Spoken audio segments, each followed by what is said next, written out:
Bom dia, esperando as pessoas.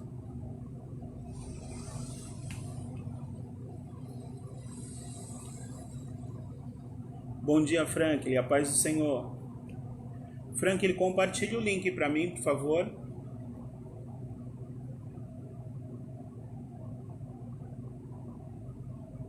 Bom dia, Cris. Oi, Yuri, a paz do Senhor, filho. Bom dia, Elaine. Deus abençoe a sua vida, meu amor. Esperando as pessoas entrarem. Glória a Deus, estão chegando. Bom, nós vamos para mais uma EBD, assim à distância. É um momento difícil que o nosso país e o planeta está vivendo, mas nós cremos que Deus está no controle e que tudo isso vai passar. Às vezes a gente acha que não, mas vai passar sim. A paz do Senhor, Marina. Deus abençoe a sua vida, minha irmã. Hoje é a nossa primeira EBD da revista nova. Nós vamos começar uma revista nova hoje. E a revista é essa aqui, ó.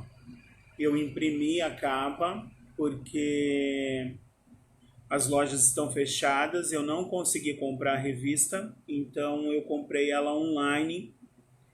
Eu tô com ela digital. Então eu imprimi a capa aqui para vocês verem qual é a revista, tá? Em nome de Jesus isso tudo vai passar e a gente vai poder comprar a revistinha também e começar. A paz do Senhor, Karina, a paz, pastora Kelsey. E a gente vai começar a se encontrar pessoalmente para aprender sobre a palavra de Deus. A nossa primeira lição dessa revista nova, que é a Igreja Eleita, redimida pelo sangue de Cristo e selada com o Espírito Santo da promessa, ela é uma introdução. Ela é uma introdução sobre tudo que essa revista vai falar nas 13 lições, desculpa. Então, hoje vai ser bem geral, não vai ser nada muito específico. Eu encaminhei a primeira lição para o grupo da igreja, porque eu sei que, assim como eu, muitas pessoas não iam conseguir comprar a revista. Então, como eu tinha comprado ela digital, eu separei a primeira lição e encaminhei para o grupo da igreja. Tá?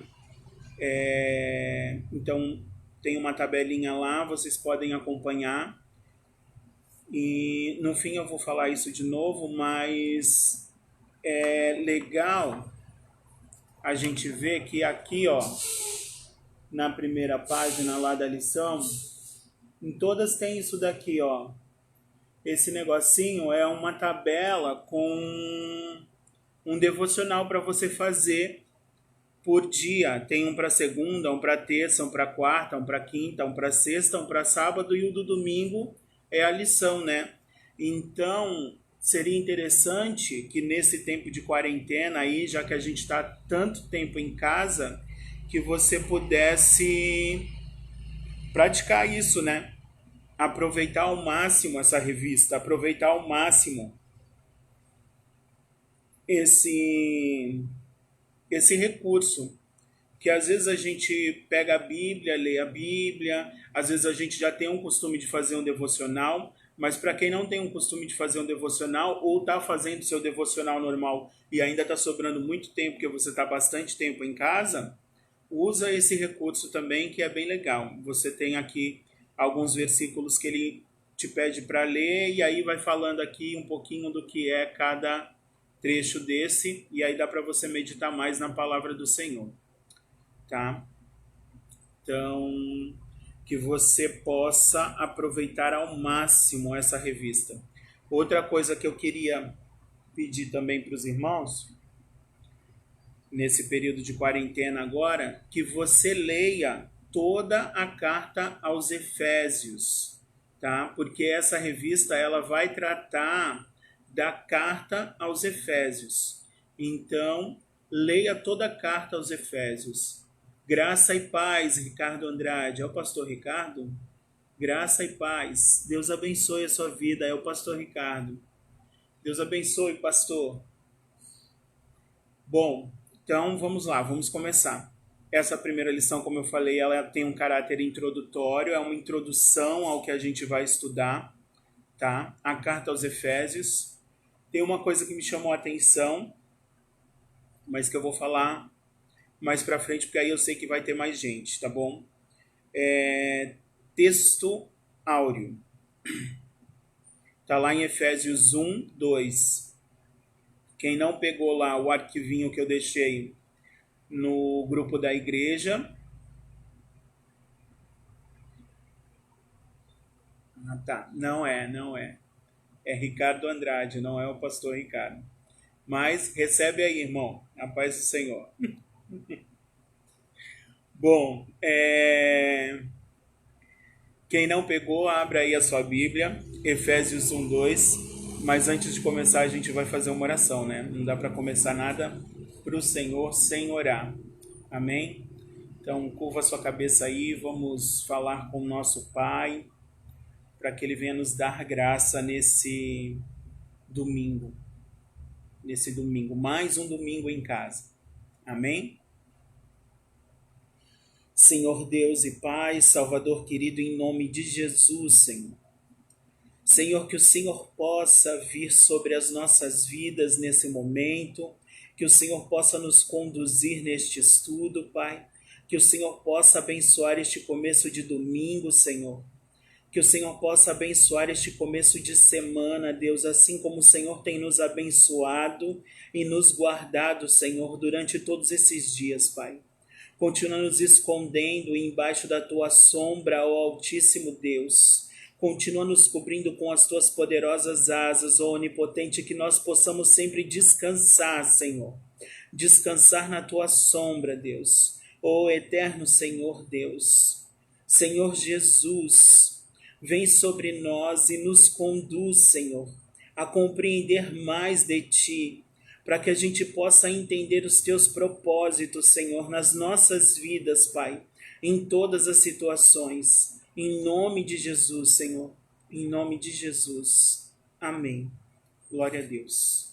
Bom, vamos lá. Texto áureo. Efésios 1. Eu ia falar Éfeso, porque é a carta à igreja aos Éfesos, aqueles que moravam na cidade de Éfeso. Tá? Efésios 1, 2 diz assim: a vós, graça e paz da parte de Deus, nosso Pai, e do Senhor e da do Senhor Jesus Cristo. Da parte de Deus e da parte do Senhor Jesus Cristo. Graça e paz. Shalom Adonai, Kelson. Deus abençoe a sua vida, meu irmão. Kelso está lá de Israel nos assistindo aqui na EBD. Shalom. A verdade prática diz assim, ó. A epístola aos Efésios revela o propósito eterno de Deus para a igreja de Cristo. Tá? Então, como eu falei antes... Oi, Elton, tudo bem? Deus abençoe a sua vida.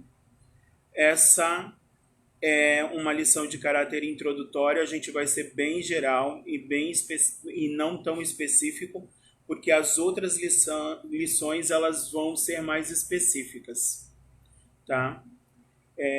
A leitura bíblica em classe são 2 textos, um é Efésios 1 e 2 e o outro é Atos 19, do 1 ao 7. Diz assim, ó, Efésios 1, 1 e 2. Paulo, apóstolo de Jesus Cristo, pela vontade de Deus, aos santos que estão em Éfeso e fiéis em Cristo Jesus. A vós, graça e paz da parte de Deus, nosso Pai, e da do Senhor Jesus Cristo. e Atos 19, do 1 ao 7, que diz assim: E sucedeu que, enquanto Paulo estava em Corinto, Paulo, tendo passado por todas as regiões superiores, chegou a Éfeso, e achando ali alguns discípulos, disse-lhes: Recebeste vós já o Espírito Santo quando creste? E eles disseram-lhe: Nós nem ainda ouvimos que haja Espírito Santo. Perguntou-lhes então: Em que sois batizados então? E eles disseram: No batismo de João. Mas Paulo disse: Certamente João batizou com o batismo do arrependimento, dizendo ao povo que cresce no que após ele havia de vir, e este é, em Jesus Cristo. E os que ouviram foram batizados em nome do Senhor Jesus. E impondo-lhes a mão, veio sobre eles o Espírito Santo, e falavam línguas e profetizavam. Estes eram, ao todo, uns 12 varões, 12 homens ali em Éfeso, que não tinham ainda o batismo com o Espírito Santo, e passaram a ter, depois que as mãos de Paulo foram impostas sobre eles, e eles conheceram a verdade. Assim como a palavra diz, né? Conhecereis a verdade, e a verdade vos libertará. Amém? Então, nós precisamos conhecer a verdade. Quando nós conhecemos a verdade, ela nos liberta de todo fardo, de todo jugo, ela nos liberta. Então, assim, você é livre porque você conhece a verdade. Você é santo, não porque você é perfeito, mas porque você foi separado para Deus e selado por esse Espírito, selado pelo Espírito Santo. Então, você é um santo que está sendo aperfeiçoado. A cada dia você é aperfeiçoado, e vai chegar um tempo em que você vai ter chegado à estatura de varão perfeito. E quando você chegar à estatura de varão perfeito, aí está na hora de ir para casa. Amém? Aí você vai ser arrebatado. Deus é bom. Paz do Senhor, Dinho. Então, aqui, ó, continuando aqui a nossa introdução, diz assim, ó: Nessa lição estudaremos os aspectos, está lá na página 5, para quem está acompanhando a revista. Nesta lição estudaremos os aspectos introdutórios e as principais abordagens doutrinárias da epístola. Durante esse estudo, o conteúdo da epístola deve nos levar à adoração a Deus e ao aperfeiçoamento de nossa vida cristã. Amém? O ponto central é: em Éfeso, Jesus Cristo é a cabeça e a igreja o seu corpo. Então, assim, o ponto central dessa lição é esse: a gente entender que Jesus Cristo é a cabeça e a igreja é o corpo. Amém? Então, nós somos a igreja, nós temos uma cabeça. Ou seja, o que a cabeça faz? Ela te direciona. A minha cabeça me direciona. É pela minha cabeça que eu tomo as minhas atitudes. É a minha cabeça que faz com que o meu corpo continue produzindo tudo aquilo que ele precisa produzir para me manter vivo. É o meu cérebro que manda as informações, tanto para o meu rim, para ele filtrar o sangue, para o meu coração, para ele continuar bombeando sangue, para o meu estômago, para ele fazer a digestão, para o meu pulmão, para ele continuar respirando. É a cabeça. Quando nós entendemos que Cristo é a cabeça, nós temos que ser direcionados por ele, pela cabeça. Então, aqueles que estão em Cristo Jesus já não são mais direcionados pelas suas próprias vontades, mas pela vontade de Deus. Amém? Então, vamos lá. O primeiro tópico aqui é a autoria da carta e a data. É o que diz aí o título. Tá? Então, vão ter aí 4 subtópicos. O primeiro subtópico é a autoria.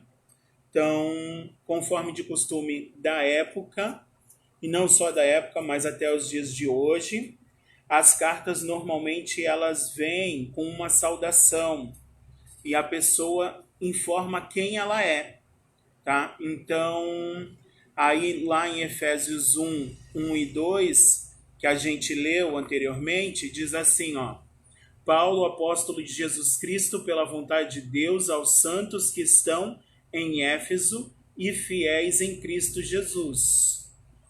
Amém? Então, lá em Efésios 1, a parte A, o livro vai falar quem é que está escrevendo essa carta.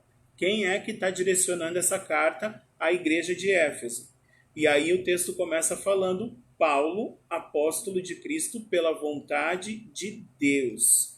Tá? Então, assim, Paulo, todo mundo sabe que o nome dele hebraico é Saulo. E aí tem uma questão aí. Saulo significa o solicitado. E é uma homenagem, provavelmente, nada na Bíblia fala especificamente sobre isso, mas dá para entender porque é a mesma raiz hebraica do nome do rei Saul.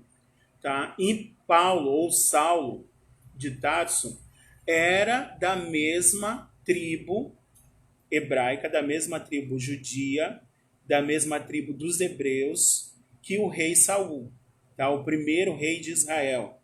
Ele era da tribo de Benjamim. Tá? Então, o nome dele hebraico significa o solicitado, ou seja, aquele que foi solicitado por Deus. Mas, quando Saulo se converte lá no caminho de Damasco, todo mundo conhece essa história, está lá em Atos 9, que ele cai, não diz que ele cai do cavalo, tá? Então, assim, algumas pessoas vão falar que ele caiu do cavalo, e aí tem até um ditado disso, caiu do cavalo. Bom, enfim, não diz que ele caiu do cavalo, diz que ele caiu aos pés do Senhor. Quando a gente se depara com Cristo, a gente se prostra. Então, eu entendo assim, quando ele encontrou com Jesus ali, veio aquela luz, que só ele viu a luz, mas os outros que estavam com ele só ouviam a voz de alguém que chamava Saulo, Saulo, e ele pergunta, quem é? E aí diz, por que me persegues? Sou Jesus Cristo. Então, ele não estava perseguindo Jesus, ele estava perseguindo a igreja. E aí eu entendo ali, eu queria que você levasse isso para a sua vida, que quando alguém te persegue, não está perseguindo a você, está perseguindo a igreja. Porque você é só o corpo. Não está perseguindo você, está perseguindo a Jesus, porque você é só o corpo dessa cabeça. Amém? Você é só um membro desse corpo que tem uma cabeça, e essa cabeça é Jesus. Então, quando alguém te perseguir, quando alguém fizer alguma coisa contra você, quando alguém contender com você, não está contendendo contigo, não está te perseguindo, está perseguindo a Cristo. E aí Jesus vai dizer lá em Mateus 5, bem-aventurados aqueles que são perseguidos por causa do meu nome, porque deles é o reino dos céus. Amém? Então, que você se sinta bem-aventurado, independente da situação que você esteja passando, independente das pessoas que têm te afrontado, te perseguido, falado mal de você. Amém? Mas ele prefere se apresentar aí não como Saulo, não como solicitado por Deus, mas como Paulo, que significa, sim, o que nós fazemos não provém de nós, mas dele. Isso mesmo, Franklin. E Paulo significa o nome dele, romano, né? E significa pequeno. Ele prefere ser chamado de pequeno do que ser chamado de solicitado. Então, assim, você vê uma humildade em Paulo que a gente precisa ter, tá? Nós precisamos ter essa humildade, tá? Para finalizar aqui esse primeiro subtítulo, eu queria lembrar que lá em Atos 9, no versículo 15, Jesus diz assim para... Fugiu o nome agora. Bom, então Jesus manda um discípulo ir orar pelo Paulo, pelo Saulo que está lá, caído, cego, em um lugar, porque ele entrou na cidade de Damasco e foi levado para uma casa.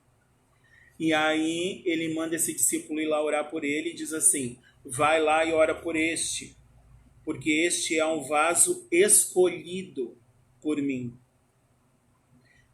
E eu lhe mostrarei, vai mostrar para Paulo, o quanto lhe é necessário sofrer por causa do Evangelho, sofrer por causa do meu nome. Tá? Então, assim, às vezes você sofre e não sabe por quê.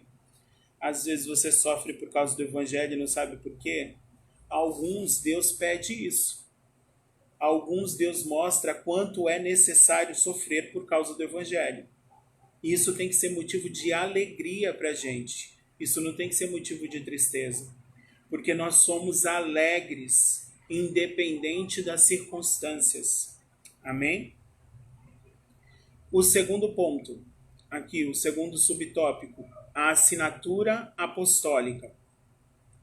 A gente vai ali para o último parágrafo que diz assim: outro detalhe relevante é a reivindicação de sua autoridade apostólica, como a ressalva pela vontade de Deus, isto é, escolhido, não escolhido por homens, tá? Então assim, Paulo deixa claro que ele é apóstolo, mas ele não é apóstolo porque ele se intitulou apóstolo.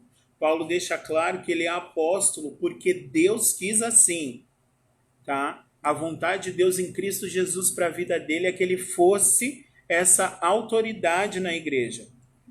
Tá? Romanos 12:2 diz que a vontade de Deus, lá o finzinho, é boa, perfeita e agradável. Tá? Ele sofria por causa do Evangelho, ele sofreu naufrágios, ele sofreu prisão, ele foi picado por víbora, por serpente, ele foi apedrejado, ele sofreu perseguição, ele foi jogado numa vala, morto e ressuscitou depois. Bom, mas isso é outra questão. Ele vai ao terceiro céu, ele tem um encontro com Deus, é revelado para ele coisas que ele não tem nem como revelar para a igreja, de tão grandes que são. Algumas ele revela, mas ele sofreu muito, mas ele entende que aquela era a vontade de Deus para ele, ou seja, para ele esse sofrimento todo é bom, perfeito e agradável.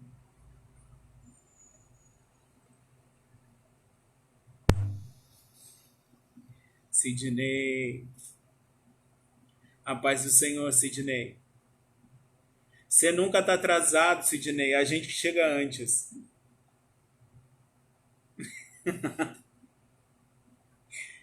Sidney nunca se atrasa, foi a gente que chegou primeiro. A paz do Senhor, olha a minha mãe aí, Dona Rosângela. Bom, então, Paulo entendia que isso era a vontade de Deus para ele, que a vontade de Deus é boa, perfeita e agradável, ainda que ele sofresse tanto. Bom dia, paz do Senhor, Eliane.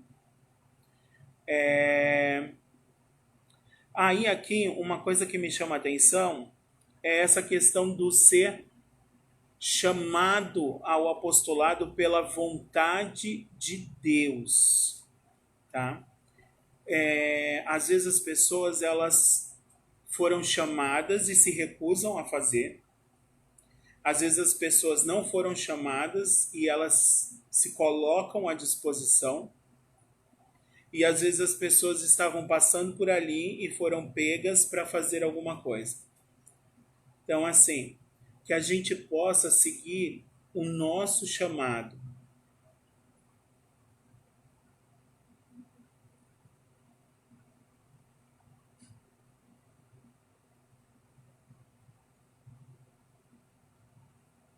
Isso mesmo. Ele teve muita dificuldade, é por isso que todas as vezes que ele escreve alguma igreja, ele se apresenta como um apóstolo pela vontade de Deus. porque ele está dizendo, olha, não foi por minha vontade que eu estou aqui porque ele quer assim, amém?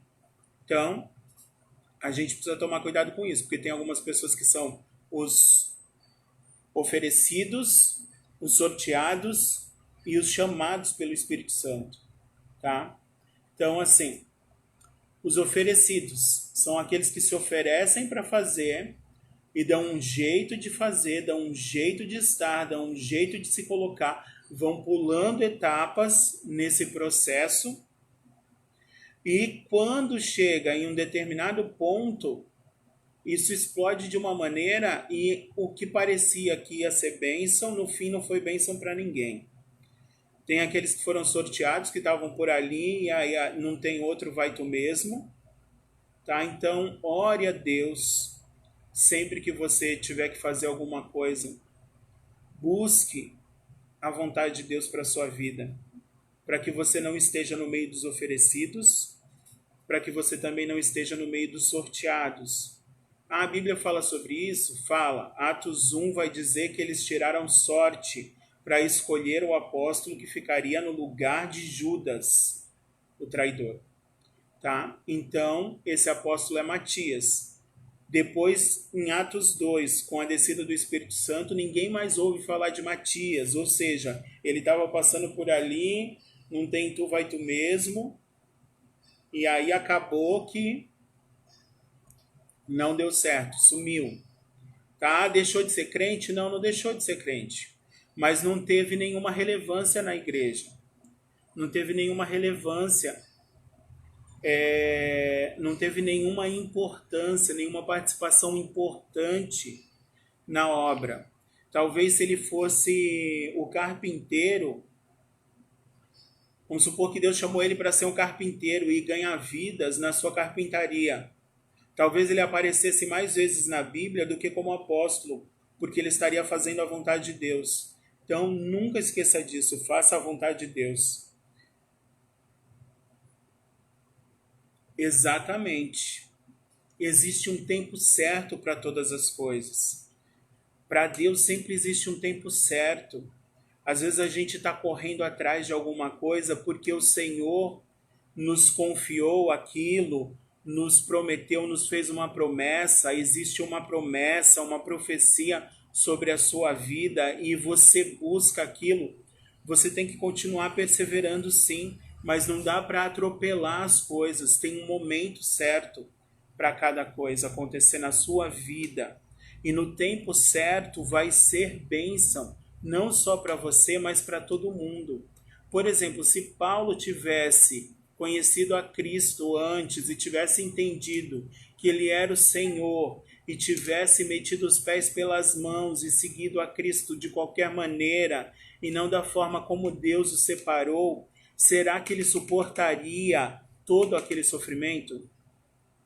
Eu tenho certeza que todo aquele sofrimento não seria suportável se ele não tivesse passado por tudo que ele passou. Tudo foi uma preparação. Ele perseguiu a igreja, ele fez coisas ruins contra a igreja, ele prendeu pessoas foram condenadas à morte. Então, quando ele se vê na situação de igreja, ele sabe que ele vai ser perseguido, que ele vai ser preso e que um dia ele também vai ser morto por causa disso. Porque ele já tinha feito isso era tudo uma preparação.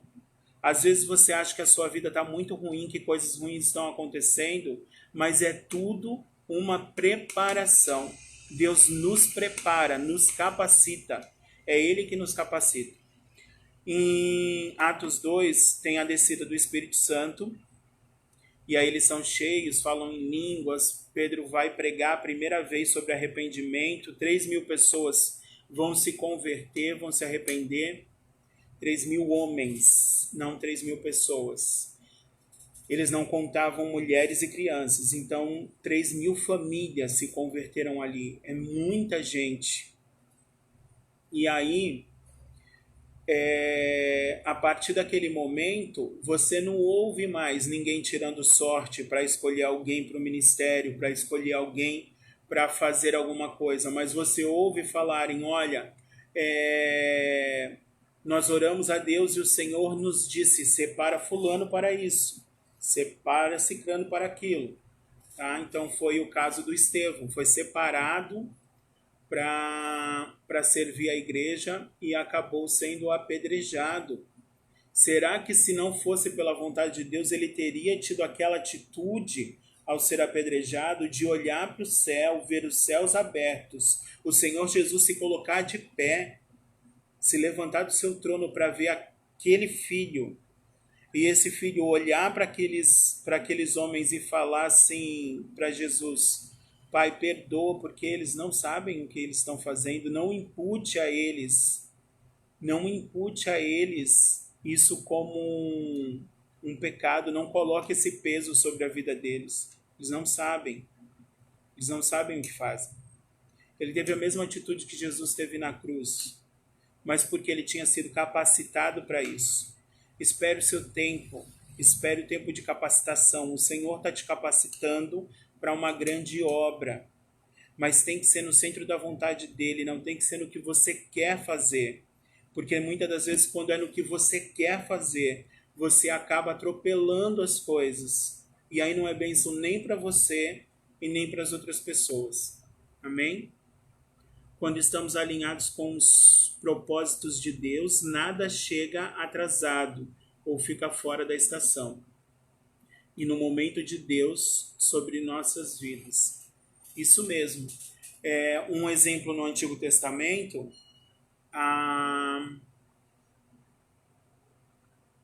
fugiu o nome... Nossa, hoje eu estou ruim para nome. A mãe do profeta Samuel.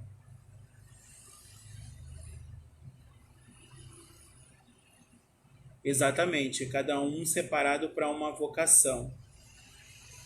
Ana estava lá e queria um filho, porque a Penina tinha filhos, mas ela não. A Penina era a segunda esposa e ela era a primeira e não tinha filhos. E aí, de repente, ela se coloca de joelhos e começa a chorar ao Senhor, e aí ela solta uma oração diferente das que ela tinha feito anteriormente. E nessa oração ela diz, Senhor, se tu me der um filho, eu te devolvo ele. Eu te entrego ele no templo e ele vai ser seu servo e ele vai viver para você. E eu consigo conjecturar e imaginar, a minha imaginação é bem fértil, Deus andando de um lado para o outro, no céu, falando, eu preciso de um profeta, eu preciso de um profeta, eu preciso de um profeta, eu preciso de um profeta, e de repente ela pega e fala assim, se o Senhor me der um filho, eu entrego ele para você novamente. Com 4 anos ele vai estar no templo e ele vai viver para você. E aí, alinhou com a vontade de Deus. O desejo dela alinhou com a vontade de Deus. Ah, tá, bom. Consegui o meu profeta. Nós precisamos alinhar a nossa vontade com a vontade de Deus, e aí nós não vamos errar. Nós vamos fazer aquilo que é a vontade de Deus. Tá? Então, e Samuel foi um dos maiores profetas. Ele era profeta, ele era juiz, tá? Então, e sacerdote. Olha só, foi um dos maiores profetas do tempo bíblico. Foi um dos maiores. Tá? Então, assim, quando você alinha a sua vontade com a vontade de Deus, você não é só mais um, você é o maior naquilo. Porque a vontade de Deus, ela é boa, perfeita e agradável. Amém? Então, Efésios 4:11 vai comprovar isso, que é tudo por meio do Espírito Santo. Tá? Ele mesmo deu a uns tal coisa, a outros tal coisa, tá? É o Espírito Santo quem decide, tá? É o Espírito Santo. Faz a anotação aí, lê lá depois, apesar que a gente vai passar por isso, porque, como eu falei antes, essa revista vai tratar da carta aos Efésios, tá? Efésios 4:11. Vamos para o terceiro subtópico aqui, senão a gente fica muito tempo, e aí fica cansativo, e não é para ficar cansativo, que é uma epístola da prisão, tá? Então, está falando aí da autoria e da datação dessa carta e está dizendo que carta é essa? É uma das epístolas da prisão. São 4 no total as epístolas da prisão. Efésios, Filipenses, Colossenses e Filemon, tá? Ah, mas por que são chamadas de epístolas da prisão? São chamadas de epístola da prisão porque foram escritas enquanto Paulo estava encarcerado. No caso da carta aos Efésios, ele estava preso em Roma quando ele escreve a carta aos Efésios, tá? A igreja que está em Éfeso. Filipenses 4:4, Paulo vai dizer assim: alegrai-vos ou regozijai-vos no Senhor sempre. Mais uma vez vos digo, ele continua, alegrai-vos. Independente da circunstância, nós precisamos estar alegres.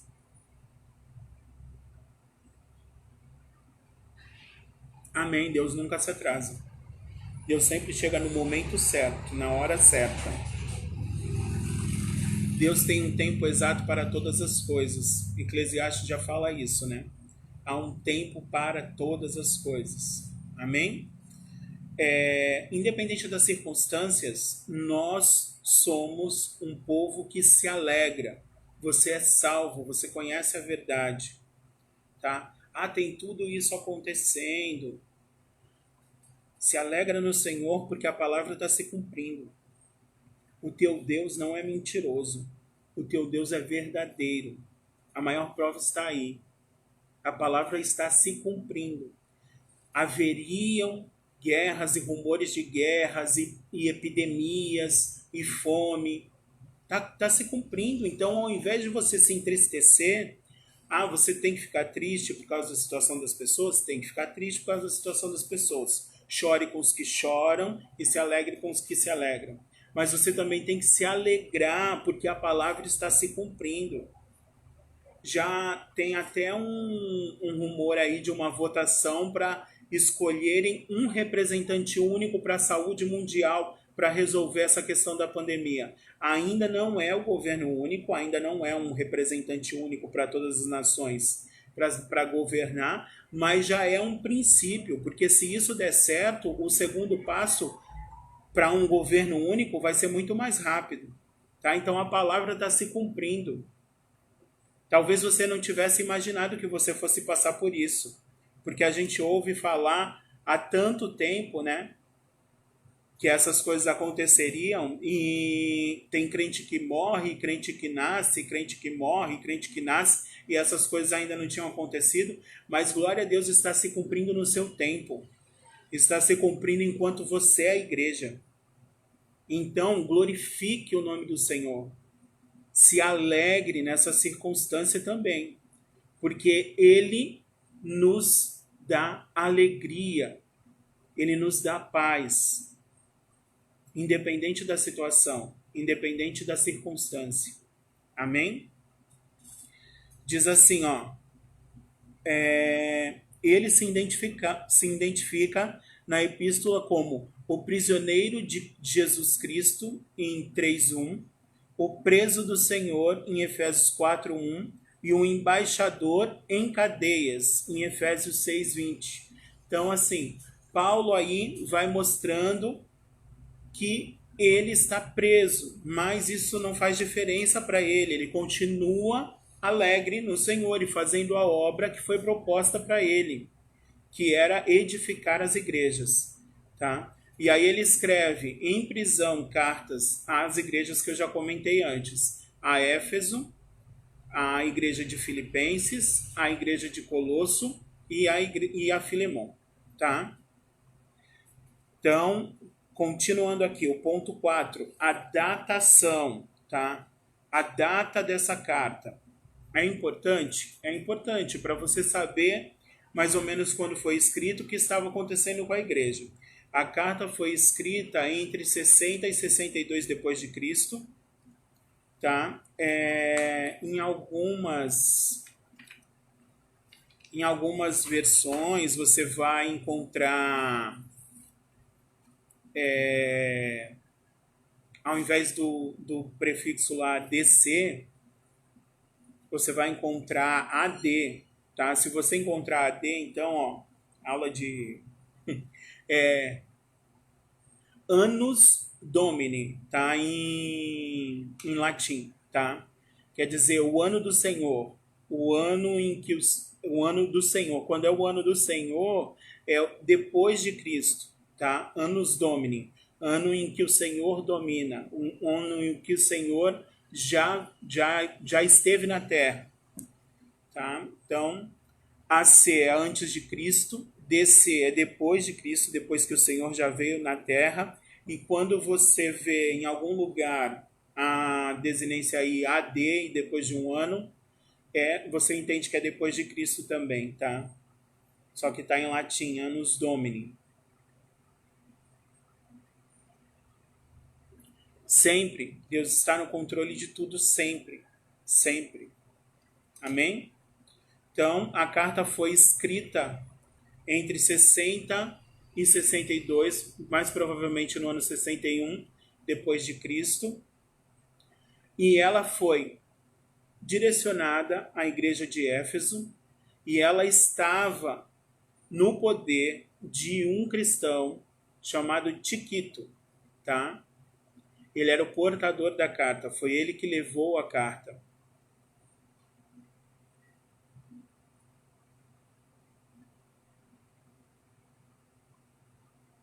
Sim, nós estamos caminhando no tempo que Deus preparou para nós. E hoje, independente de estar todo mundo em casa aí, é o melhor dia que o Senhor fez. Sim, às vezes as pessoas não querem crer em Cristo, mas assim, ninguém dividiu a história em antes e depois dele. Só Jesus. Mais ninguém. A história é contada em antes e depois de Cristo. Ninguém teve essa capacidade, esse poder. E as pessoas ainda insistem, teimam em não reconhecê-lo como... Oi, Gardene, a paz. Teimam em não reconhecê-lo como Senhor de todas as coisas. Quem baixou aí, ou quem vai baixar depois o arquivo que eu mandei no grupo da igreja, tem um quadro lá que é um esboço da epístola, depois você dá uma conferida lá na página 6. Tá? E aí nesse quadro tem a divisão da epístola em duas partes, do capítulo 1 ao 3, do capítulo 4 ao 6. Tá bom? Eu vou falar um pouquinho mais para frente sobre isso. Mas aqui tem uma divisão bem minuciosa, você pode depois dar uma conferida lá. Vamos para o nosso segundo tópico aí desse início introdutório, dessa lição introdutória à Carta aos Efésios, tá? Que é o destinatários. A quem foi endereçada? Normalmente a carta, nas cartas a gente coloca lá para quem que essa carta é. Então, é o destinatário. Tá? O destinatário é a cidade de Éfeso. Foi para onde foi enviada essa carta. Tá bom? Essa carta é direcionada à cidade de Éfeso, mas mais especificamente para a igreja que estava em Éfeso. Tá? Então, para a gente entender um pouquinho do porquê dessa carta, por que essa carta foi enviada para lá, a gente precisa saber que cidade é essa. Eu vou ler aqui, ó, diz assim, ó. A cidade de Éfeso foi fundada por volta de 1050 a.C. Tornou-se um centro político, comercial e religioso da Ásia Menor, onde hoje é a Turquia. Era uma cidade litorânea, cujo porto desaguava no mar Egeu. Sua rua principal era pavimentada em mármore, tá? Então, as nossas ruas hoje que são de asfalto, ou então daquelas pedrinhas sextavados lá, os bloquetes, na época deles, olha como era chique essa cidade, era em mármore, tá? Era pavimentada em mármore, era uma rua de mármore. Em mármore com colunas trabalhadas em ambos os lados. Então a rua tinha colunas gregas de todos os lados. Era considerada uma metrópole com cerca de 500 mil habitantes. tinha o maior anfiteatro do mundo, cabia 25 mil pessoas. Tá? Próximo dali ficava o estádio com a pista de corrida e a arena onde ocorriam as lutas entre animais selvagens, como também entre homens e animais. Tá? Aquela mesma questão do Coliseu. Era uma prática comum na época. Tá? Então, algumas coisas que a gente pode pensar aí também em relação a essa cidade é que ela era é considerada uma das 7 maravilhas do mundo antigo. Tá? Além disso, era nessa cidade que estava situado o templo da deusa Diana, Artemis, a deusa da fertilidade, a deusa da caça. Tá? Então, essa deusa aí da caça e da fertilidade, o maior templo era lá. E aí as pessoas cultuavam, essas pessoas eram gentílicas, elas eram pagãs, elas não faziam parte do povo judeu, e elas cultuavam a essa deusa. E lá tinha o templo dessa deusa Artemis, que é considerada uma das 7 maravilhas do mundo antigo, porque é muito bonito, tá? Não é porque é melhor do que outra coisa, mas é porque é muito bonito. E era uma cidade totalmente idólatra. As pessoas eram idólatras. Tudo as pessoas tinham alguma questão de idolatria. Tá? E aí, quando o evangelho chega, quando Paulo começa a pregar ali, quando a igreja é estabelecida e as pessoas se convertem, elas vão deixando essa idolatria de lado, porque elas são transformadas pela verdade. Elas são libertas pela verdade. Conhecereis a verdade e a verdade vos libertará. E aí, quando elas são libertas pela verdade, elas param de consumir aqueles produtos do templo. E isso traz um grande prejuízo financeiro para aquela cidade. E os sacerdotes daquela cidade, os poderosos, não gostaram dessa situação. E acabaram criando problemas para a igreja. A igreja ali foi perseguida por este motivo. Este foi um dos motivos pelo qual a igreja ali foi perseguida. Amém? Então, aqui no segundo subtópico, fala um pouquinho sobre isso, que é a religiosidade em Éfeso. Então, eu já falei para vocês aqui, então eu nem vou ler aqui. Quem quiser ver isso lá na Bíblia, está em Atos 19, do 27 ao 29. Tá? Então, você pode ler lá em Atos 19. As pessoas eram idólatras, elas cultuavam a essa deusa Artemis, ali tinha o maior templo da deusa Artemis, mas também tinha um anfiteatro que cabia 25 mil pessoas, e Paulo aproveitou esse anfiteatro, e ali naquele anfiteatro ele pregou o evangelho para muitas pessoas. E quando ele escreve a carta de Roma, ele sabe para qual igreja, qual é a localidade, o que eles têm lá, e quais os motivos que ele precisava escrever essa carta. Amém? Vamos para o nosso terceiro subtópico aí. A gente já falou para quem é destinada para Efésio. A gente já falou quem é esse povo, aonde que eles residem, como que é essa cidade e quais eram os costumes. Tá? A gente já sabe que não é um povo judeu, que é um povo gentil.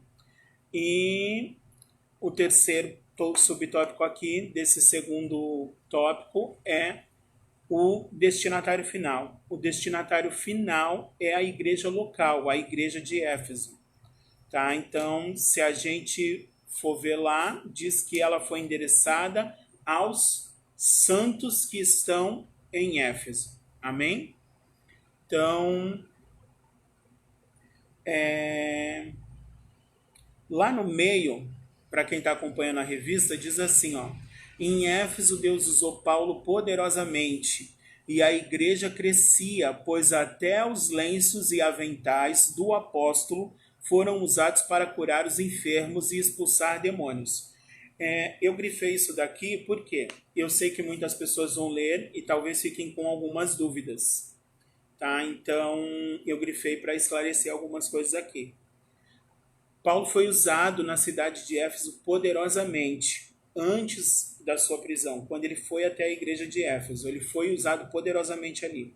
E quando ele estava ali, até os seus lenços e os seus aventais, as suas roupas, curavam pessoas e expulsavam demônios. Ah, então eu posso dizer que o lencinho lá do pastor da igreja tal, que foi molhado de suor do pastor enquanto ele estava pregando, vai curar alguém? Não, não. Não dá para eu pegar um trecho específico da Bíblia e criar uma doutrina. Foi por isso que eu grifei aqui. É importante a gente esclarecer isso. É uma escola dominical e a gente precisa esclarecer alguns pontos. Tinha um contexto aqui. Dentro deste contexto de pessoas idólatras, pessoas que estavam acostumadas com mistérios, tá? Mas o maior mistério é Cristo. O mistério que foi revelado por Deus. Amém? Então, assim, tem um contexto. Nunca pegue um versículo solto do seu contexto, tá? Lembre-se sempre de ler 3 versículos para cima, 3 versículos depois, para você entender o que está acontecendo ali. Para que você não crie doutrinas em cima de um texto específico que era direcionado para aquela época. Tinha uma situação aqui acontecendo. Então não dá para eu pegar esse texto e criar uma doutrina dizendo que os paletós, que os lencinhos, que a chave, que o cabelo, que o sangue, a camisa ensanguentada, bom, enfim, vai curar alguém, tá bom? Pode curar? Se Deus quiser, tudo pode. Para Deus nada é impossível. Mas é uma doutrina, eu vou falar sobre isso como sendo a verdade, que só é aquele que cura com lenço, que cura... Não, não dá para falar isso. Tá fora do contexto. Aqui tinha um contexto específico. Ah, mas como que eu entendo isso na Bíblia? Em outras passagens tem algumas situações parecidas. Por exemplo, Filipenses 4,13, quando Paulo diz: todas as coisas eu posso naquele que me fortalece. Tem gente que usa isso fora do contexto. Todas as coisas eu posso naquele que me fortalece. Eu estou em Cristo, Cristo me fortalece, então eu posso ser o caloteiro. Eu estou em Cristo, Cristo me fortalece, então eu posso ser um espancador. Eu estou em Cristo. Não, não é isso. Antes, Paulo diz: eu aprendi a ter fartura e aprendi a viver com pouco. Eu consigo viver com muito e com pouco. Esse é o contexto. Eu posso, em Cristo que me fortalece, ter muito. Eu posso, em Cristo que me fortalece, ter pouco ou nada. Amém?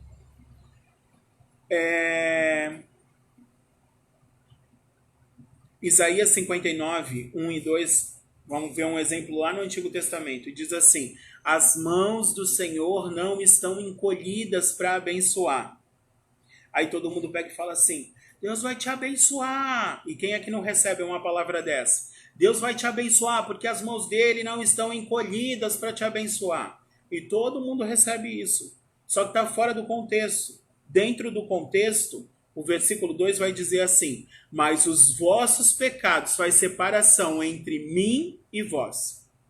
Então, assim, a mão de Deus não está encolhida para te abençoar. Mas o seu pecado faz separação entre ele e você. Então a mão dele não consegue te abençoar, mesmo não estando encolhida. A mão dele só vai te abençoar quando você não está em pecado. Esse é o contexto. Não dá para eu pegar um texto, um trecho de um texto, e criar um pretexto para dizer que Deus é obrigado a me abençoar, porque a palavra dele diz que a mão dele não está encolhida para não me abençoar. Tá? Então, assim, entenda isso. A palavra de Deus, ela não são versículos soltos. Eu já falei isso aqui na outra aula. Essa separação por versículos foram criadas para facilitar a nossa leitura. O livro de Isaías é o livro de Isaías inteiro. As pessoas não tinham separação por capítulo. Essa separação por capítulo e versículo foi criada muito tempo depois, já na nossa era agora. Tá? Então, assim, tem sempre o contexto. Não esqueça disso. Então, não dá para eu pegar esse trecho aqui, por isso que eu grifei esse texto, esse trecho aqui da revista, porque às vezes você lê isso na revista e vai falar: ah, então o lencinho lá que curou, ele é uma doutrina. Por que o meu pastor não tem um lencinho que cura? porque não é uma doutrina, tá? Não é uma doutrina.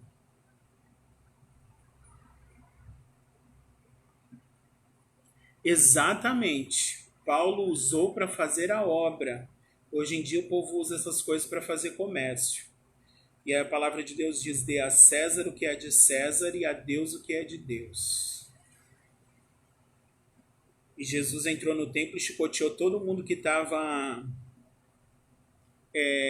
fazendo comércio na casa dele. Mas lá em 1 Pedro vai dizer: vai chegar um tempo em que vão fazer comércio de nós. Então, esse tempo já chegou e já faz bastante tempo, né? Continuando aqui, ó. Grandes líderes da igreja passaram por Éfeso. Éfeso é uma igreja por onde passou várias pessoas. Parece que é uma igreja por onde passou todo mundo que teve muita importância na igreja primitiva, no princípio da igreja. Por ali passou Apolo, Áquila, Priscila, Timóteo, João. Todos esses foram, por um momento, responsáveis por essa igreja. Responsáveis por edificar essa igreja, responsáveis por fazer a obra ali nessa igreja. Então, essa igreja de Éfeso é uma igreja que é uma grande escola, tá? Então, muitos passaram por ali. E esses que passaram por ali são grandes. E aí tem uma promessa sobre a vida dos nossos pastores que a igreja que eles estão, no caso a CFC, a nossa igreja, é um celeiro de pregadores. E isso realmente se cumpre. Isso realmente se cumpre. As pessoas, a maioria das pessoas que estão ali, elas pregam o evangelho. E até aqueles que acham que não pregam o evangelho também pregam. Amém? Então, tome isso para a sua vida. Deus te chamou para uma grande obra, tá? E Ele te fez passar por esta igreja que você está agora, porque ali é o seu lugar de aprendizado. Então, aproveite para aprender, para se colocar, se alinhar no centro da vontade de Deus. Amém?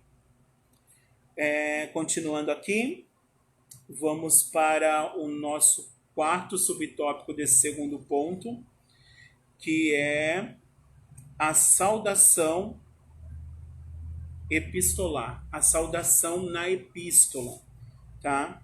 A saudação que Paulo dá aí é a mais breve de todos os escritos de Paulo. Normalmente ele demora mais tempo para fazer uma saudação. Mas aqui a saudação é curtinha, está lá no versículo 1 de Efésios, que é aos santos e fiéis em Cristo Jesus. Amém? Então, essa carta foi destinada à cidade de Éfeso, mas especificamente o destinatário eram os santos que estão em Cristo na cidade de Éfeso. Os santos e fiéis. Lembrando, santo é separado. Tá? Às vezes as pessoas falam, o santo, porque tiveram um ensinamento católico, né? E às vezes esses resquícios ficam em nós. Às vezes essas coisas que a gente aprendeu ao longo da vida são difíceis da gente deixar de lado. E a gente que santo era aquela pessoa que era perfeita.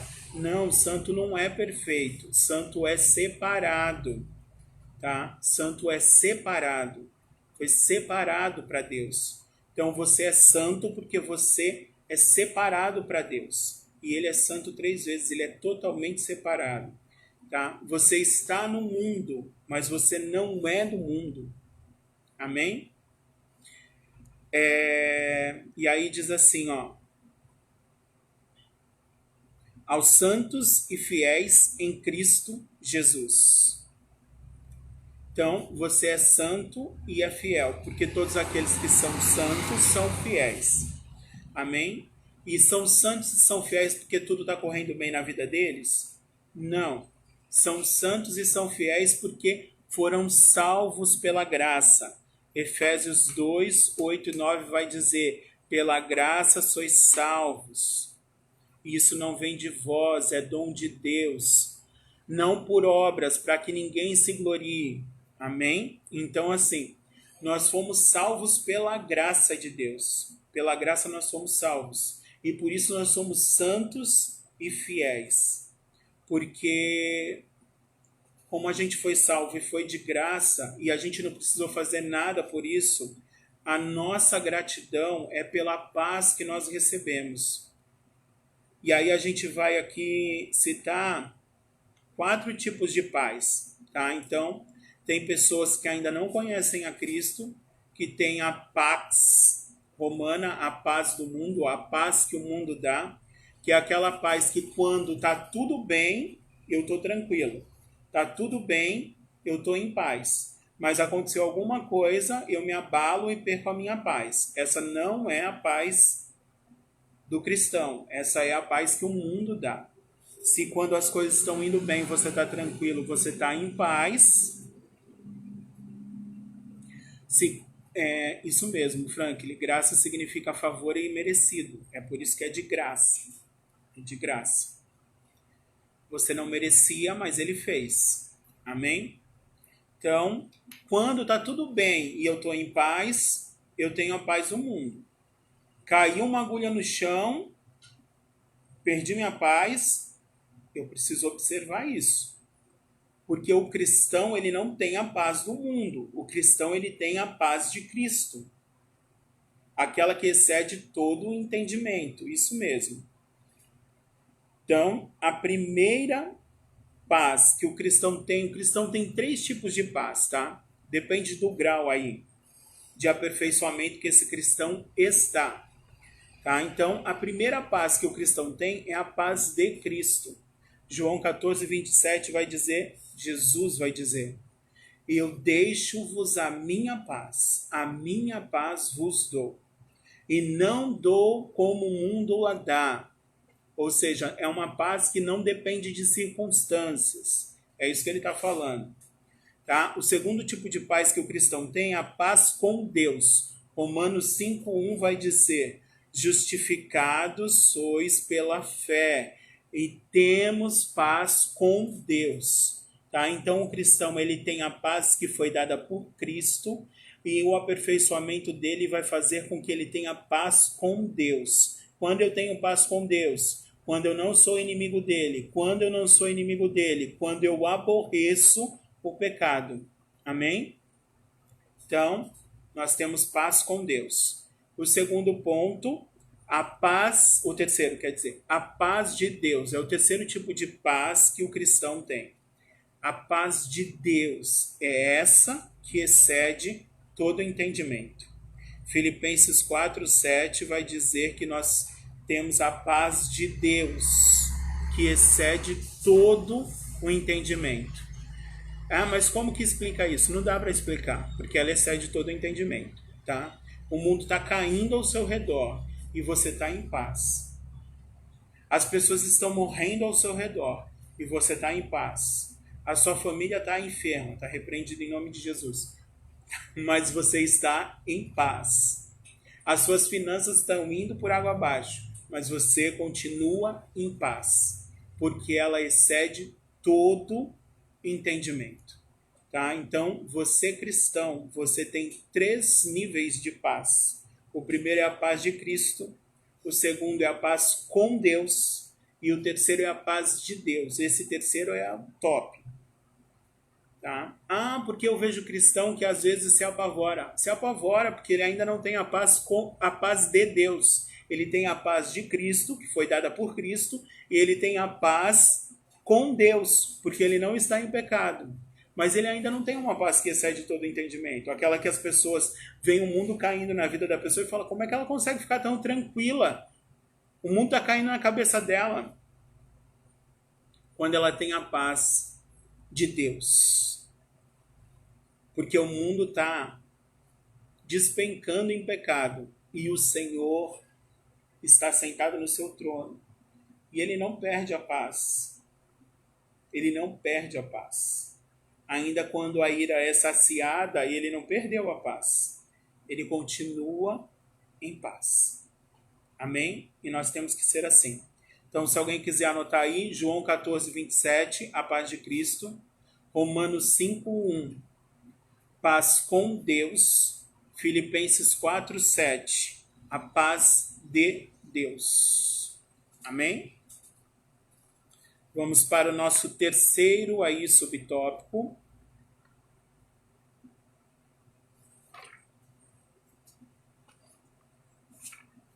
Terceiro. Isso. Nosso terceiro tópico, não é subtópico, perdão. Nosso terceiro tópico aqui está acabando, esse foi dividido em 2 subtópicos. E é o propósito e a mensagem. Então, os 2 subtópicos são esses. O primeiro é o propósito da carta e o segundo é a mensagem. Amém? Então, vamos lá. O propósito. Aparentemente, a epístola não aborda nenhum problema específico, como em outras cartas de Paulo. Porém, nos capítulos iniciais da carta, percebemos algumas ênfases que sinalizam a solução de certas questões, tá? Uma das questões aí que Paulo procura solucionar em relação à igreja de Éfeso é verdade, é verdade. Vou até contar um testemunho aí, ó. A pastora colocou, receba a paz, eu recebo, pastora. Não permita que ninguém e nada tire a paz que Deus te deu, que Jesus te deu. Amém. Vou até contar um testemunho. Teve um musical uma vez, um musical de Páscoa, e aí eu estava responsável por um monte de coisas no musical e tal. Era eu e o irmão, o Emerson, que era o líder do louvor. E aí tinha um irmão que, gente, ele causava tanto na minha cabeça. E aí teve um dia que eu passei bufando para não perder a bênção. E aí a pastora estava sentada na porta do salão da igreja com o celular dela. Ela tinha ido assistir um ensaio, mas ela estava com o celular. E eu nem percebi que ela estava prestando atenção no que estava acontecendo. Mas, ó, é uma dica aí, hein? A pastora está prestando atenção em tudo que está acontecendo. Às vezes você acha que não, mas ela tá. E aí ela estava lá no celular dela. Quando eu passei bufando, ela falou assim, José. Aí eu parei. Aí eu falei, fala, pastora. Ela, nada e ninguém pode tirar a sua paz.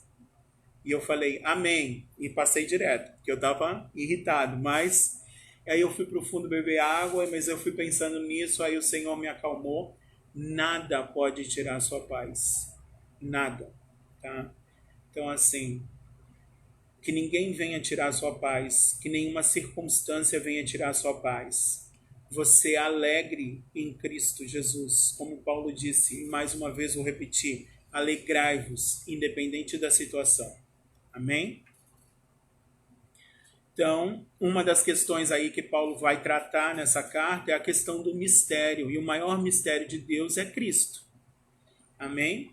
Porque esse povo era um povo muito ligado a essa questão mística, a essa questão de mistério. Como a gente já leu lá, era um povo totalmente idólatra. E eles seguiam uma cultura ali, uma religiosidade que era relacionada ao paganismo, a uma deusa da fertilidade.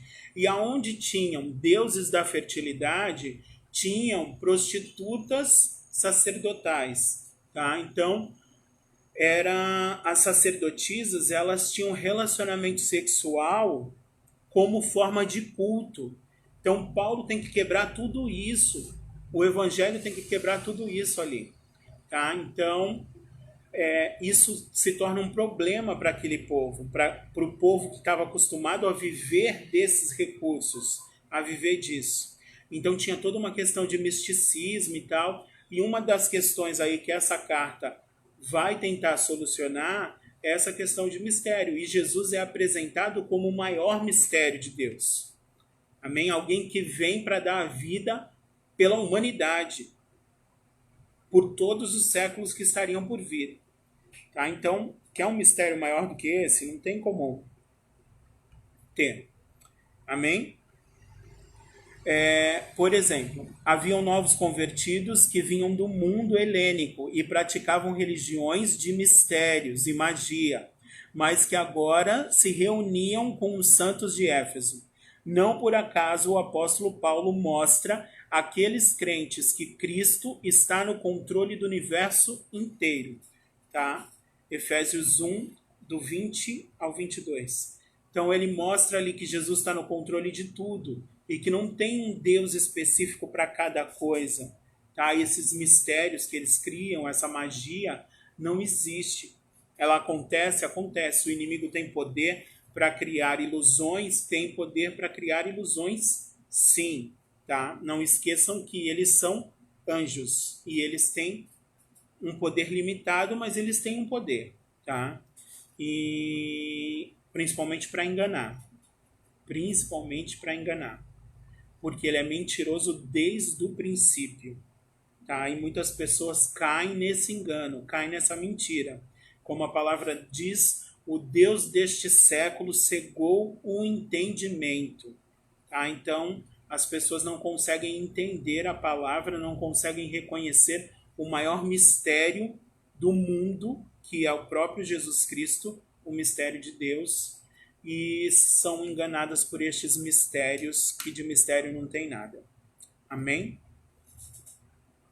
Destaca-se ainda uma preocupação. Também é possível perceber outro tipo de ênfase do apóstolo. O passado daqueles cristãos era marcado pela imoralidade e bebedeiras, mas uma vez salvo pela graça, eles deveriam adotar um novo estilo de vida em Cristo Jesus. Efésios 2, do 1 ao 10. Tá? Então, assim, 2 Coríntios 5,17, que o pastor é um dos versículos que o pastor Saraiva gosta muito, que ele sempre cita esse versículo, aqueles que estão em Cristo Jesus, nova criatura é. As coisas velhas se passaram e eis que tudo se fez novo. Está dizendo para esse povo, olha, parou. Vocês viveram até aqui dessa maneira, acreditando nessa deusa, acreditando nessa imoralidade como culto, acreditando nessa bebedeira como culto, porque tinha um Deus que eles cultuavam ali também, que era o Deus do vinho, e eles se embebedavam durante os bacanais, durante os ditirambos, que eram direcionados a esse Deus Dioniso, o Deus Baco, e eles se embebedavam e faziam relações com tudo e todo mundo. Então, assim, Paulo está dizendo, olha, agora vocês conhecem a verdade, esquece tudo isso, deixa essas coisas para lá, vocês são nova criatura, é daqui para frente, não dá para viver de passado. Amém? Quem vive de passado é museu. Ninguém aqui é museu. Todo mundo é crente, cristão. Todo mundo foi salvo, todo mundo conhece a verdade, todo mundo foi liberto. Então, ó, Deus está falando para mim e para você. Deixa tudo que é velho para trás. Segue. Olha para mim, olha para Cristo, olha para o alvo. E segue. Segue. Segue para o alvo. No caminho estreito, apertado, difícil, mas o caminho que te leva à salvação. Amém? Filipenses 4:8. Como que é esse estilo de vida cristão? Tem algumas colinhas aqui, ó. Filipenses 4:8 diz que tudo aquilo que é bom, de boa fama, nisso pensai. O versículo fala mais coisas, tá? Mas eu anotei aqui e eu lembro mais ou menos o que diz o versículo, é isso. Tudo aquilo que é bom, tudo aquilo que for de boa fama, tudo aquilo que for agradável aos ouvidos, tudo aquilo que for do bem, a bondade, nisso pensai. Tá? Esse é o estilo de vida cristão. É uma vida que pensa, onde a pessoa não pensa nas coisas ruins. A pessoa pensa em coisas boas. E quando você pensa em coisas boas, você se enche de coisas boas, da sua boca sai do que está cheio do seu coração. Amém? Filipenses 3:13, que ele vai dizer, esquecendo-me das coisas que para trás fico, sigo para o alvo. Tá? E o alvo é Cristo. Um outro ponto importantíssimo no estilo de vida cristão é a unidade, a união uns com os outros. Tá? A oração lá, e eu amo essa oração, a oração sacerdotal de Jesus lá em João 17, que ele diz assim, Pai, eu te peço que eles sejam um, assim como eu e o Senhor somos um, para que as pessoas e o mundo creia que o Senhor me enviou. Tá? Então, assim, é importantíssimo que a igreja viva em comunhão, em unidade, em união, tá? Que não tenha divisão, que não tenha separação, que não tenha perseguição dentro da igreja. Nós somos um corpo. Não dá para o meu coração ficar batendo no meu estômago. Não dá para o meu pulmão ficar apertando o meu coração. Não dá para o meu intestino falar, eu vou te matar, estômago, eu vou me travar aqui até as coisas que você mandou para cá começar a subir e você se infectar. Não dá, nós somos um corpo. Cada membro tem que trabalhar em conjunto para que seja feita a vontade da cabeça, que é Cristo Jesus. Amém? Levando lá para o Antigo Testamento, Deus já falava isso, Salmos 133, que diz: quão bom e suave é que os irmãos vivam em união, pois ali o Senhor ordena a bênção e vida para sempre. Nós precisamos ser um, tá? Precisamos ser um. Amém? Vamos agora para o segundo subtópico aí, e o último, que é a mensagem, tá? E a mensagem aí principal da epístola, já que tem caráter introdutório essa lição, é deixar claro que Jesus Cristo é a cabeça e a igreja é o corpo, tá? Para você ser igreja, para você ser corpo de Cristo, tem uma condição. João 3, o 3 e o 5. A gente leu na nossa última, foi na última? Na última ou na penúltima lição? Que fala sobre nascer de novo. É a condição para ser corpo de Cristo. Você precisa nascer de novo. Quem não nasce de novo não pode ser parte do corpo, tá? Para ser parte do corpo de Cristo precisa nascer de novo.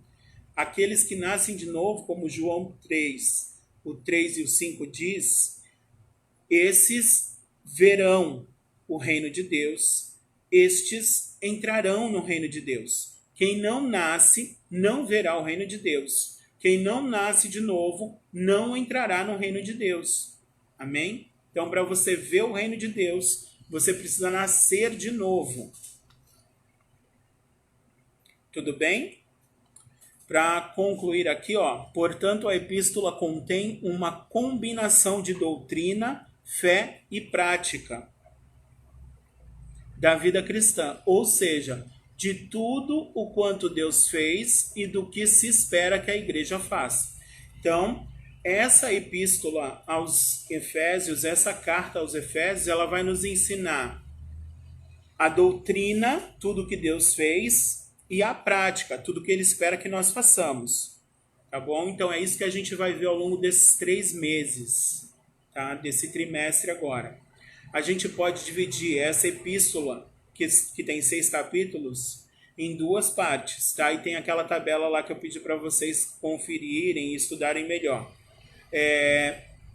Os 3 primeiros capítulos são doutrina, são doutrinários, e os 3 últimos capítulos são a prática. Os 3 primeiros capítulos falam sobre aquilo que Deus fez e faz na nossa vida, e os 3 últimos capítulos falam sobre aquilo que Deus espera que nós façamos nessa nossa vida nova, nessa nossa vida cristã. Amém? Eu falei no começo da lição que eu ia relembrar algumas coisas no fim e que eu ia falar uma coisa que eu pensei enquanto eu estava estudando isso daqui. Tá? Então, a primeira coisa é isso aqui, ó. Quem recebeu lá, quem baixou lá o arquivo que eu mandei, tem essa tabelinha aqui, ó, leitura diária. Aproveite esse tempo que você está em casa, de quarentena, e faça o devocional. Aproveite ao máximo essa revista. Tem aqui uma leitura para cada dia da semana. E uma coisa que me chamou a atenção é que essas revistas, elas não são elaboradas do dia para a noite. elas são elaboradas durante meses, porque tem um comentarista que vai preparar a revista diante do tema, vai esmiuçar, vai colocar comentários, vai colocar alegorias ali, ilustrações. Então, o que acontece? Essa revista já estava sendo preparada há um tempo, e ela foi lançada agora no segundo trimestre, que a gente está passando por toda essa situação. E aí me chamou a atenção que a revista trata exatamente sobre a carta de Éfeso, sobre a igreja que é eleita. E se a gente for lá para Apocalipse, no segundo capítulo, a primeira igreja que é mencionada nas cartas que são enviadas à igreja, lá por Jesus, por meio de João, é a igreja de Éfeso. E aí diz assim lá, até o versículo 4. Ao anjo da igreja de Éfeso, conheço as suas obras, sei da sua perseverança, sei que você tem feito, mas uma coisa eu tenho contra ti, que perdeste o seu primeiro amor. Tá? Eu entendo que Deus fala para mim e para você nesse tempo. É tempo de voltar. É tempo de se arrepender. É tempo de voltar ao primeiro amor. Ergue-te. Olha onde você caiu. Se levanta e continua. Eu sei que você é perseverante. Eu sei que você não aceita os falsos. Eu sei que você não aceita aqueles que se intitulam. Eu sei de tudo isso. Mas eu tenho contra ti que você perdeu o seu primeiro amor. Então é tempo da gente retomar o nosso primeiro amor. É tempo da gente voltar a ser aquele cristão que a gente era quando a gente se converteu.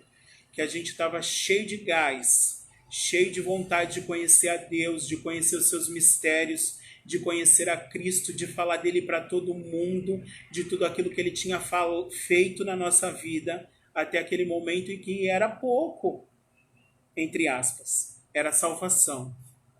Era a maior coisa, a salvação. Volta para o seu primeiro amor, é o que o Senhor diz para mim e para você, nesse momento. É hora de voltar. E aí se a gente continuar lá, em Apocalipse, ele vai dizer assim, e eu dei tempo para que se arrependesse. Então, nós temos tempo, nós temos bastante tempo para viver um primeiro amor novamente. Então, viva novamente seu primeiro amor. E lá no texto áureo diz assim, a vós graça e paz, da parte de Deus nosso Pai e da do Senhor Jesus Cristo. Efésios 1, 2.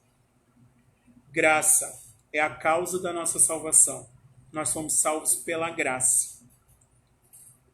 E paz é o resultado da nossa salvação. Porque nós somos salvos pela graça, sem merecermos. Nós temos paz. Amém?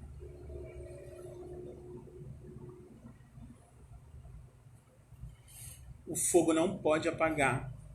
Não pode apagar. A gente tem que todo dia pedir para Deus, Senhor, renova. Renova o meu fogo, renova, Senhor. Renova o meu amor por Ti. Renova. Não pode virar um costume, não pode virar cotidiano. A gente precisa sempre continuar tendo experiências maravilhosas com Deus, como a gente teve no nosso princípio.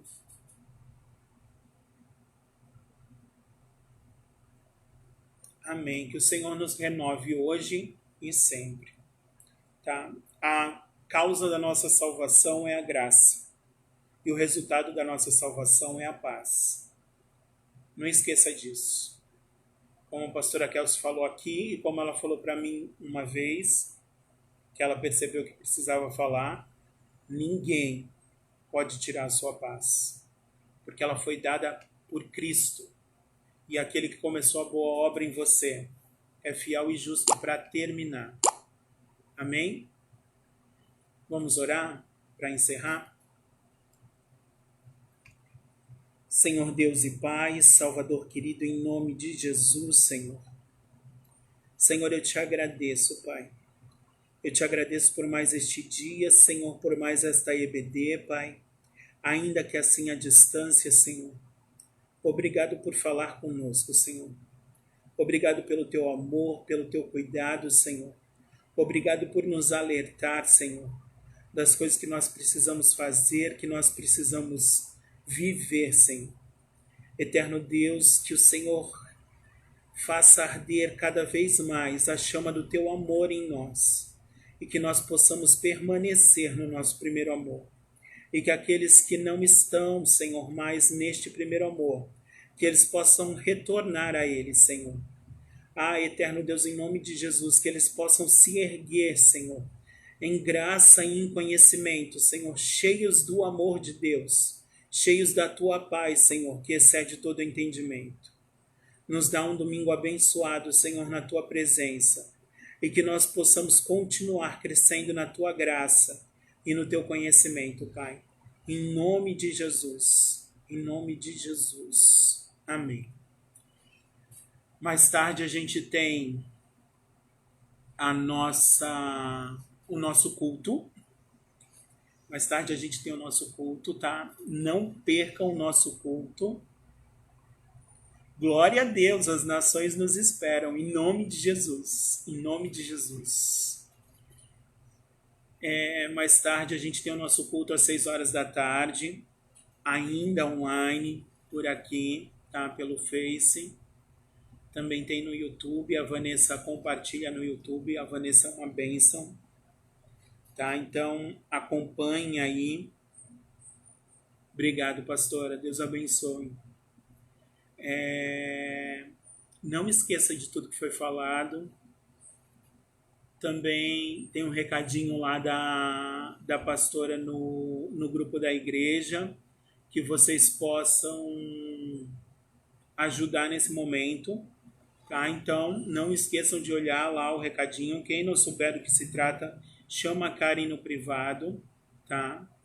Chama a Karen no privado e ajuda aí, ajuda todo mundo. Um ajudando o outro. Nós estamos vivendo momentos em que a igreja tem que ser igreja. E a igreja primitiva era um por todos e todos por um. Era praticamente os 3 mosqueteiros. Ninguém ficava para trás, ninguém ficava caído e ninguém perdia nada.